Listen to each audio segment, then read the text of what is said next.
I'm gonna lose my job over a pizza topped with anchovies, Callie Bennett muttered, clutching the greasy box tighter as she stepped out of her beat-up Toyota. Rain streaked across her windshield, the delivery address on the receipt already smudged beyond recognition. She squinted at the house number again. Was that a 6 or an 8? She took a deep breath and jogged up the long stone driveway to the towering black iron gates that had just opened on their own like something out of a movie. This house was massive. Way too massive for someone who ordered a large anchovy pizza with extra olives and paid in cash. But her phone GPS insisted this was the right place. She rang the bell. For a second, all she heard was the soft patter of rain on the marble steps. Then the door swung open. And Callie forgot how to breathe. The man standing in front of her didn't look like someone who ordered pizza. He looked like he belonged on the cover of a magazine, tall, broad shoulders under a crisp white button-down, sleeves rolled just enough to show lean forearms, dark brown hair slightly tousled like he'd just run his hands through it, and sharp hazel eyes that locked on her and didn't let go. "Didn't know I ordered pizza," he said, voice low and smooth. Callie blinked. Anchovy extra olives," he raised an eyebrow. "Not unless my chef's playing a prank." Chef, of course. People like this didn't eat takeout. They had chefs. She looked down at the receipt again, heart sinking. "Crap, I must have gotten the numbers wrong. I'm sorry, I'll just go. I'm really sorry for bothering you." She turned too fast, nearly slipping on the wet marble, but before she could fall, a hand caught her elbow. "Hey, slow down, you okay?" "Fine." Embarrassed. "But fine." She laughed awkwardly, hating how warm his hand felt against her arm. "I'm just gonna go find the poor guy who's waiting for his anchovies." "Wait." He still hadn't let go. "You're drenched. Come inside, at least dry off before you get back in your car." She hesitated. "I really shouldn't. I'm on the clock." "I won't bite," he said with a crooked grin. "Unless you stole my anchovies." Despite herself, Callie smiled. The guy had charm, dangerous charm. "I'm Felix Farraday," he added, stepping aside to let her in. "And you are?" "Callie." "Callie Bennett." The warmth hit her instantly as she stepped inside. The entryway was all polished marble and dramatic lighting, with wide staircases and floor-to-ceiling windows that overlooked a rain-soaked cliffside. It looked like something out of a billionaire romance novel. She tried not to gawk. "Wow," she said before she could stop herself. Felix chuckled. "It's a bit much, I know. You live here alone," he shrugged. "Most of the time." Callie wasn't sure what that meant, but she didn't ask. Instead, she held up the pizza box. "Still want it?" "On the house. Technically, it's my screw-up." He took it from her, opened the box, and grimaced. "Anchovies. Who hurt you?" She laughed, and God, his smile when she did it was lethal. "Sit," he said, motioning to a sleek black couch near the fireplace. "I'll get you a towel." "I really shouldn't. You're dripping on my floor. Sit." Callie sat. A few moments later, he returned with a plush towel and handed it to her. She mumbled a thank you and started drying her hair, trying not to imagine how ridiculous she looked. "So, Callie Bennett," Felix said, sitting across from her and helping himself to a slice of her rejected pizza. "How long have you been delivering anchovy disasters?" 3 years, she said, exaggerating the number. "It's not my dream job, but it pays the bills." "What is your dream job?" She hesitated. No one ever asked her that. "Not really. I wanted to be a graphic designer. Still want to, I guess, but life kind of got in the way." Felix studied her for a second. "Life has a habit of doing that." She couldn't read his expression, but something about the way he said it made her think he wasn't just being polite. "You don't seem like someone who lets life stop them," she said. He looked surprised. "What makes you say that? This house, for one." "You're clearly doing okay." Felix leaned back. "I worked for it, started with nothing." She raised an eyebrow. "Really? Really?" "Grew up in a 2-bedroom apartment with 5 siblings. First business tanked, second one barely broke even, third one took off. Now I build software companies and invest in other startups." Callie blinked. "Wait, like you're a millionaire?" "Multiple times over," he said casually, like he was talking about the weather. She laughed in disbelief. "And you're eating anchovy pizza with me on your $10,000 couch." He laughed too. "It's Italian leather, and yeah, I guess I am." Their eyes locked. Something shifted. "I should go," she said suddenly, standing. "Let me drive you," he offered. "I'm good, thanks, but thanks for the towel." And for not making me feel like a total idiot. You weren't an idiot, you were just a surprise. Her cheeks warmed. She turned and headed for the door. Callie, she turned, come back sometime, he said. When you're not working. She didn't answer. Just smiled, gave a little wave, and left. 3 days later, a customer called in a huge order: 4 pizzas, garlic knots, wings, and 2 liters of soda for a F. Farraday. Callie's heart thudded. She found herself back at the iron gates. This time they opened like they'd been waiting for her. He was already at the door when she walked up. You ordered half the menu, she said, handing over the bags. I was hungry, he replied, eyes dancing. You could have sent your chef. But then I wouldn't see you again. Callie exhaled slowly. He was serious. I'm off in 10 minutes, she said. If you're still hungry, I wouldn't say no to a slice, Felix grinned. I was hoping you'd say that. She followed him inside again, feeling like she was stepping into another world. Only this time it didn't feel so foreign. This time it almost felt like she belonged there. You came back, Felix said, holding the door open with one hand and a bottle of sparkling water in the other. Callie stepped inside, brushing a stray curl from her cheek as the scent of roasted garlic and parmesan wafted through the air. You ordered half the menu. I didn't have much of a choice. You had a choice, he said, handing her the bottle. You chose me. She rolled her eyes, but her smile betrayed her amusement. I chose food, you just happened to be attached to it. Still counts. He led her through a hallway she hadn't seen before. This one was lined with abstract paintings, bold reds and silvers layered over sharp black brushstrokes. I had dinner set up in the conservatory. It's quieter there. She followed him past a glass wall that opened into a lush indoor garden lit by hanging lanterns and strings of tiny golden lights. A low table was set between 2 velvet chairs, with trays of pizza and sides arranged like a gourmet spread. Okay, this is officially the fanciest place I've ever eaten pizza, she said, taking it all in. Do you always go this hard for casual meals? Only when I'm trying to impress someone. He pulled out her chair. She hesitated before sitting. You don't need to impress me. I know, he said, settling across from her. But I want to. She glanced around the room, trying not to look like she was cataloging the price tags in her head.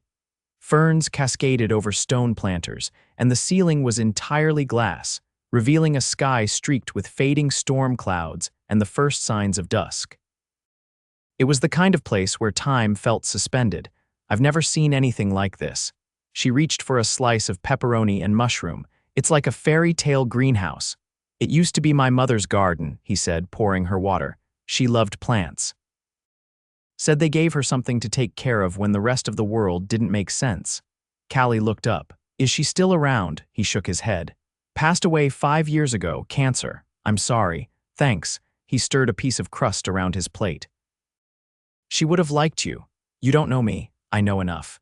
He met her gaze. You're different. You don't even know my last name, Bennett, she blinked. Right. You told me, remember? She tried to cover her embarrassment with a sip of water. Well, you don't know I once got banned from my high school prom for accidentally setting off the fire alarm. I like that about you already. You don't even know the story. I don't need to. Anyone who causes chaos in a taffeta dress is someone I want around.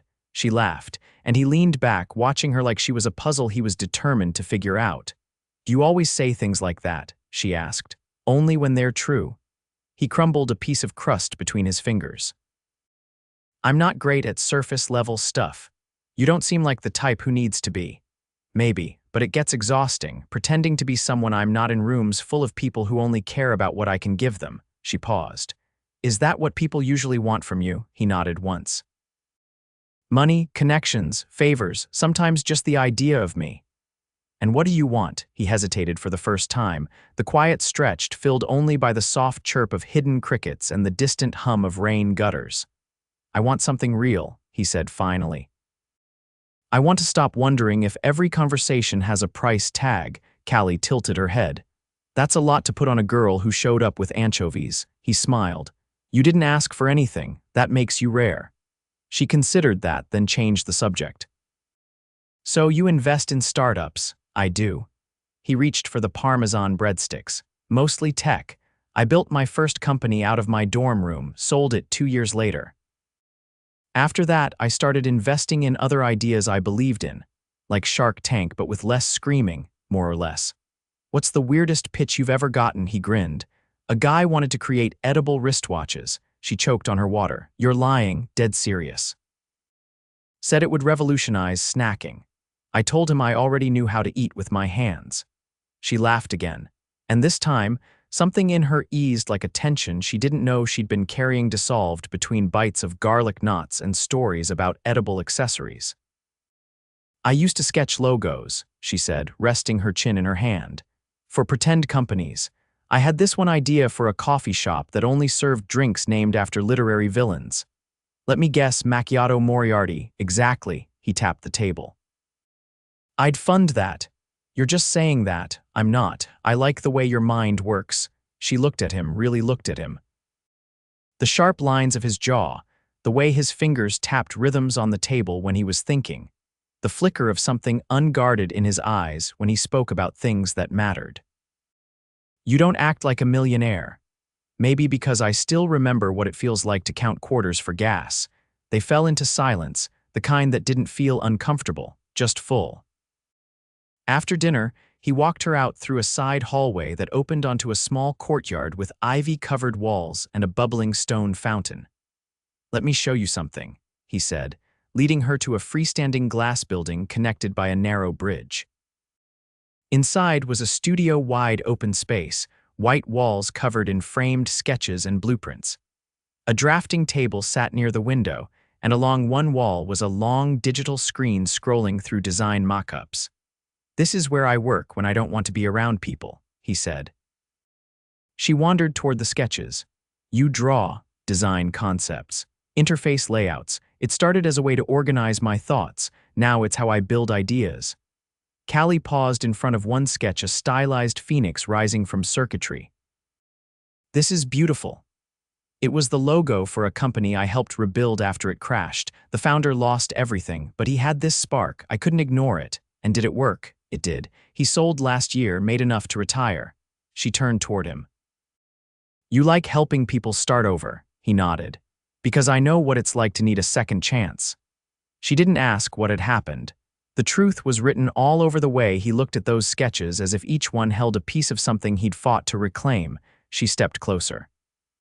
You're not what I expected. What did you expect? Someone colder, more detached. A guy with a driver and a 10-point plan for every conversation. And what did you get? Someone who eats anchovies and talks about dreams like they matter. He reached for her hand, his touch gentle but sure. They do matter, especially yours. She didn't pull away. Outside, the rain had stopped. The sky was streaked with stars. I should go, she said, but her voice was soft, uncertain. I'll walk you to your car. They crossed the bridge in silence.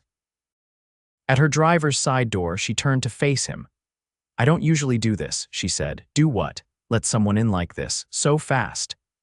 I don't usually ask, he said. Neither moved. Then, without warning, lightning lit up the sky in the distance, not rain, just a flash of gold against navy. Callie laughed. That feels like a sign. That you should stay. That you should kiss me. He didn't hesitate. His hand slid to her cheek. His mouth met hers, and the world sharpened into something electric and weightless, like the moment before a freefall. She forgot the cold. Forgot the hour.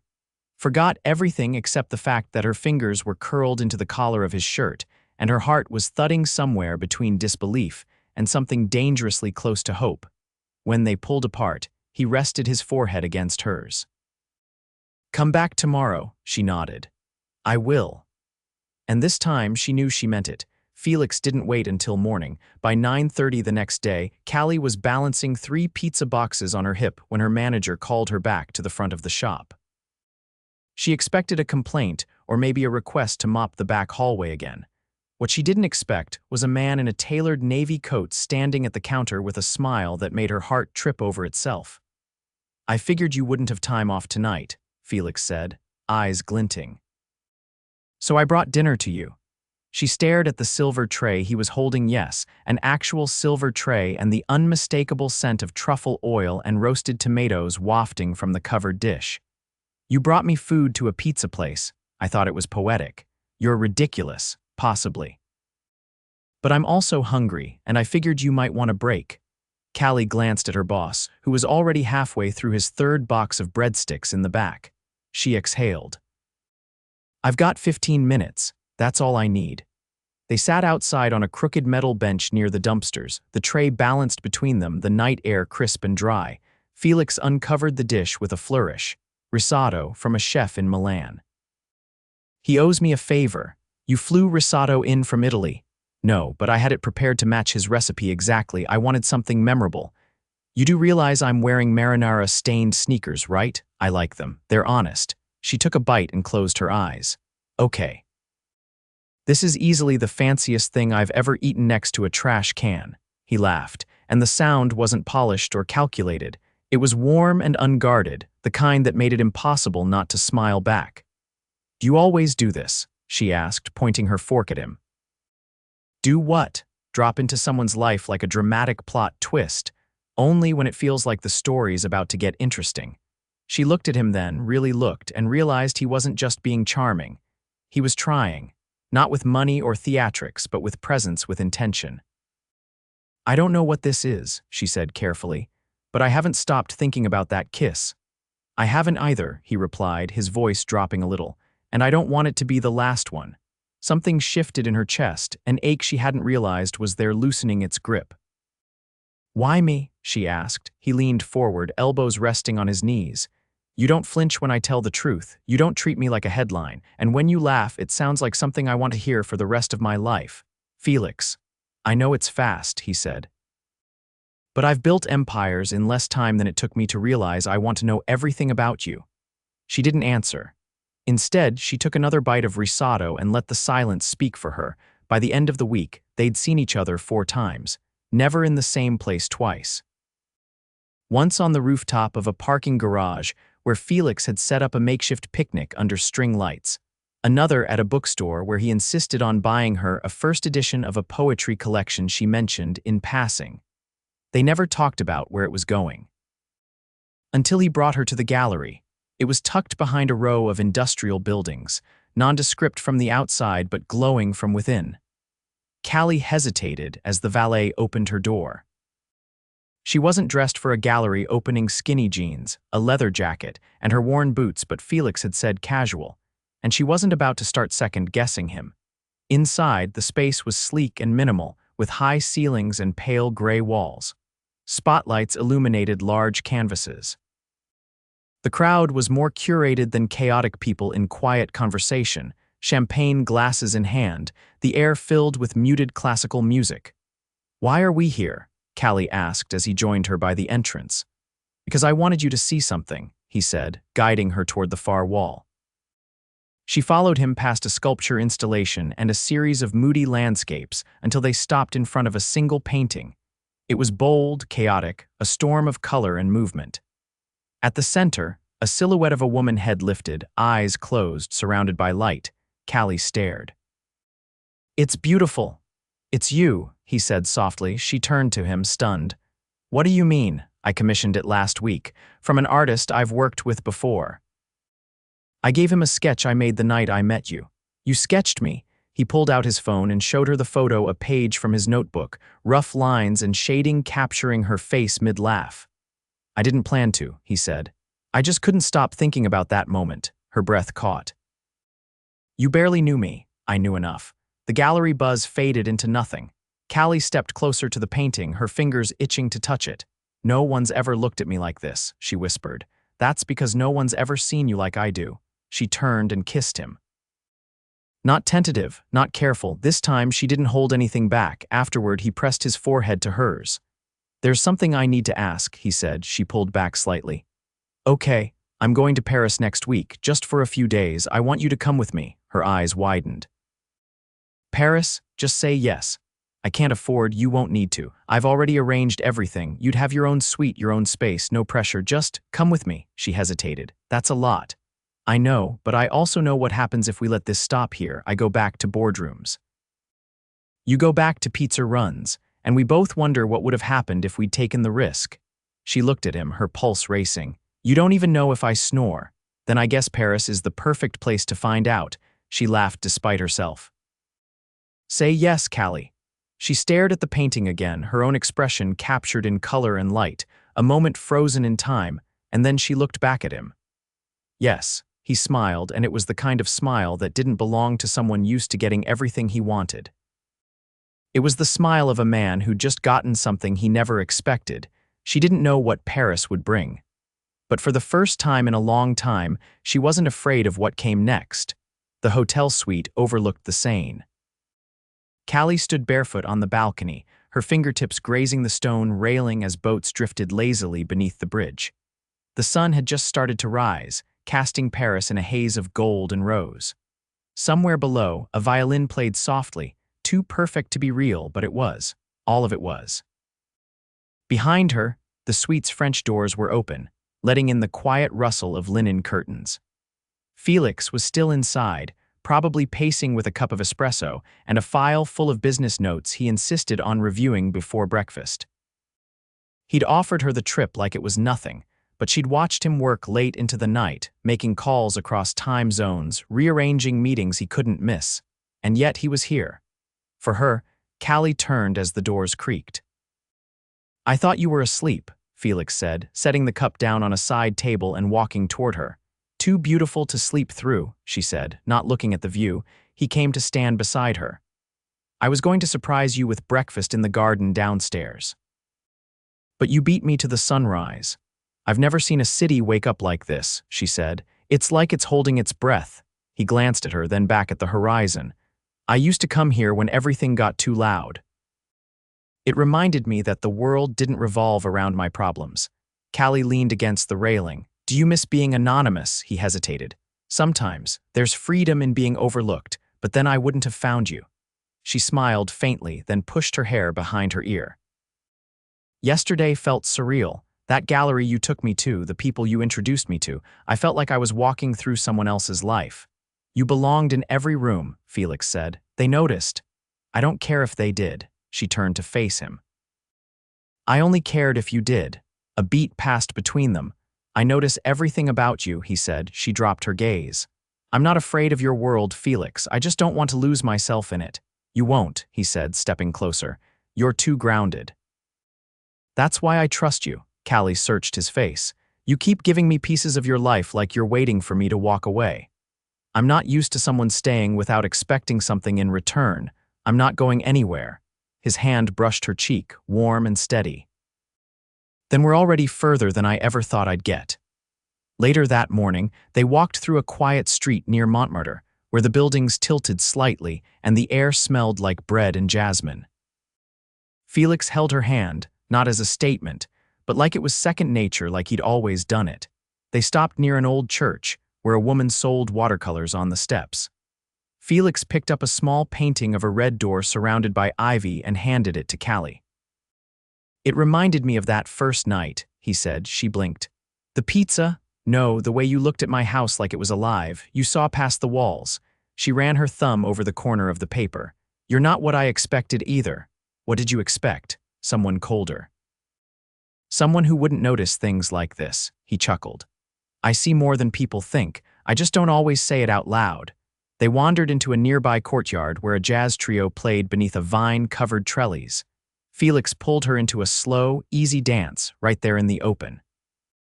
"You know," Callie said, her voice low against his chest, "you're not exactly blending in." "I'm not trying to," he replied. "I'm trying to remember what it feels like to be happy." She looked up at him. "And feels like this." They didn't go back to the suite until dusk. Felix had arranged for a private dinner on a rooftop overlooking the Eiffel Tower. The table was set with crystal glasses and flickering candles, and a chef plated their food while a harpist played nearby. It should have been overwhelming, but it wasn't. It felt like a love letter written in experiences instead of words. Midway through the meal, Felix reached into his jacket and slid a small velvet box onto the table. Callie froze. "Felix, it's not what you think," he said gently. "Open it." Inside was a silver key on a delicate chain. She picked it up, confused. "It's for the design studio," he said. "I want you to use the space for anything, your sketches, your ideas. I added a new workstation with everything you'd need. It's yours." Callie sat back, speechless. "I'm not asking you to change your life overnight," he continued. I'm just giving you the door, her throat tightened. Why are you doing this? Because you deserve more than pizza runs and late bills, and because I believe in you. Tears welled before she could stop them. She tried to speak, but all that came out was a broken laugh. Is this what you do? Drop miracles into people's laps? No, just yours. She leaned across the table and kissed him, slow and certain. The next 2 days passed in a blur of quiet walks, whispered dreams, and moments that felt stolen from time. On the flight home, Callie fell asleep on his shoulder, the keys still around her neck. Back in the States, things shifted. Not in a jarring way, but like the moment after a tide turns. Felix kept his promise. He never pushed. He simply made room. Callie began spending time in the studio, sketching late into the night. She started designing again, timid at first, then with growing confidence. One afternoon, Felix invited a designer friend to see her work. A week later, she was offered a freelance project, a logo for a new art collective in the city. She said yes. Months passed, but they didn't fade. They deepened. Their lives overlapped, but never swallowed one another. "Where are we going?" she asked, sliding in. He glanced at her. "Somewhere permanent." They drove through the city, turning down familiar streets until they pulled up to a narrow townhouse with tall windows and a red door framed in ivy. Callie's breath caught. "I bought it," Felix said. I remembered the painting. She stepped out into the rain, heart pounding. "You bought a house. For us. It has a studio upstairs and a rooftop garden and a kitchen you'll probably never use because we both know you hate cooking." She laughed, rain dripping from her lashes. He stepped closer. "I don't need a mansion to feel rich. I just need you." He reached into his pocket and pulled out a small envelope, but this time it wasn't velvet, just paper. Inside was a sketch she'd drawn of the two of them, him holding a pizza box, her standing in the rain, both laughing. "I found this in your notebook," he said. "I hope you meant it." She looked up, eyes shimmering, then he sank to one knee. "I don't need a perfect proposal," he said. "I just need the truth. Will you marry me, Callie?" She dropped to her knees in front of him, the rain soaking both of them. "Yes," she whispered, wrapping her arms around him.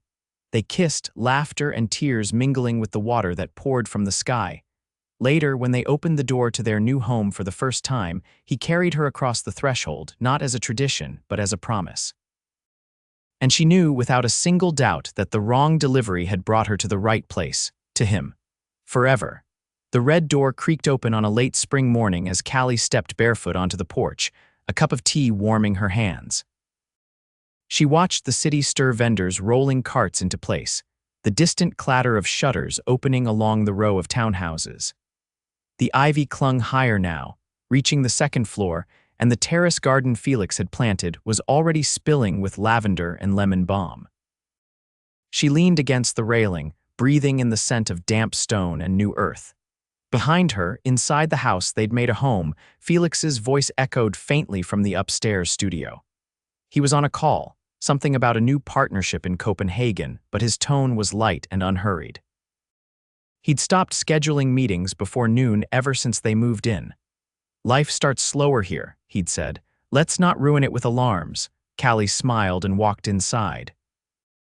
Her sketchbooks lay open on the dining table, pages filled with recent commissions branding for an eco-fashion house, a mural design for a children's library, and a wedding invitation for a friend of Felix's who had seen her work and insisted on nothing else. She pulled a pencil from her hair and sat down, flipping to a clean page. The light from the window pooled across the tabletop, and she began sketching a storefront, a narrow brick building with tall windows and a hanging sign shaped like a feathered quill. The name at the top read "The Ink Nest." "You're doing it again," Felix said, appearing in the doorway. "What? Designing the future?" She tilted her head. "You don't think I should? I think you already have." He crossed the room and kissed her cheek. "But I also think you should show me what I'm investing in." She turned the sketch toward him, and he studied it, nodding slowly. "You want to open your own studio, eventually. A public space with a small gallery in the back. Somewhere people like me can walk in without feeling like they don't belong." "I can see it," he said. "You'll need a space with natural light and a good espresso machine, and a front desk I can actually afford to staff," she added. "You will." He traced his finger along the edge of the page. "But when you're ready, not before." She looked at him, this man who somehow still surprised her, even after months of knowing his every rhythm. "You've never asked me to slow down. I never want to be the reason you stop." They spent the afternoon walking through a farmer's market nestled between two historic squares. Felix carried a basket slung over his shoulder, collecting heirloom tomatoes and handmade soap, while Callie bartered with a florist over a bundle of peonies. They paused near a stall selling antique books, and Callie reached for a worn leather volume of French poetry. "You still planning to learn the language?" Felix asked. "I've been practicing," she replied. "But I think the city is starting to understand me before I understand it." "I know the feeling," he said, his voice quiet. Later, they stopped at a corner cafe where a street musician played the accordion and children chased pigeons under cafe tables. Felix stirred his espresso absently while Callie flipped through the poetry book. "You read this one yet?" she asked, tapping a page. "Not in years," he said. "But I remember the last line." He leaned closer, whispering the words in her ear, and she stilled. Something in the way he said it made her throat tighten. When they returned home, Felix disappeared into the studio. Callie heard the soft scrape of pencil on paper, the occasional murmur of a voice message being sent. She didn't interrupt. She knew better now. When Felix disappeared like that, he returned with something that mattered. That evening, he asked her to dress up. "No questions?" he asked as she stepped into the room wearing a deep green dress he'd picked out weeks ago but never explained. "Only one," she said. "Do I get to wear heels or should I expect cobblestones?" He gave her a look. "Wedges." "Trust me?" They drove in silence, the car weaving through twilight-slicked streets until they reached a quiet street she didn't recognize. He helped her out, the night air warm and humming with distant music. At the end of the block stood an old theater, its marquee unlit, its doors dark. "What are we doing here?" she asked. He opened the door without answering. Inside, the space was dim but elegant, an empty auditorium with velvet seats and a single spotlight shining on the stage. At the center stood an easel, and on it, a painting draped in cloth. Callie turned slowly. "Felix."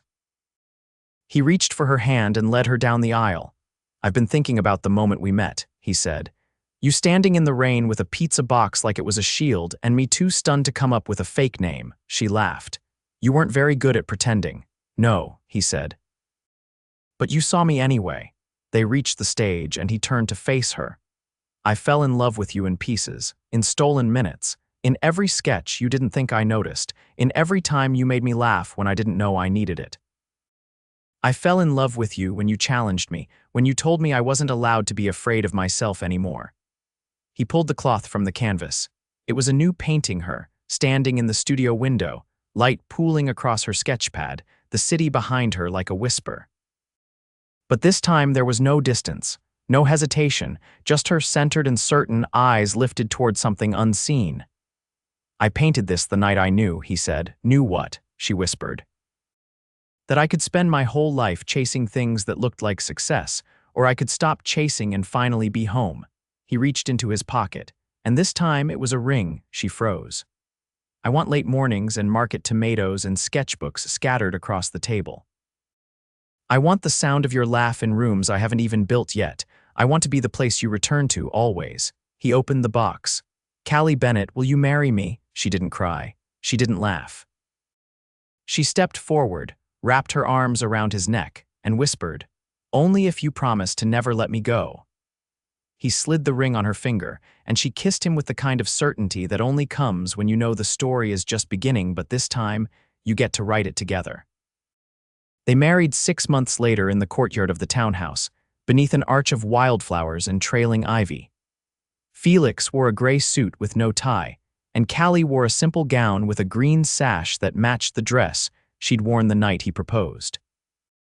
There were only 20 guests, close friends, chosen family, and the florist who insisted on arranging the bouquet herself. During the vows, Callie said, "You were the one thing I never thought I'd deliver. But you were always mine." And Felix said, "You gave me back the part of myself I'd forgotten how to believe in." They danced under lanterns strung between the brick walls, the air filled with rosemary and champagne and the sound of jazz spilling from an old record player. As the night wore on, Callie rested her head against Felix's shoulder and whispered, "So, What's next? He pulled her closer, his voice low against her hair. Everything.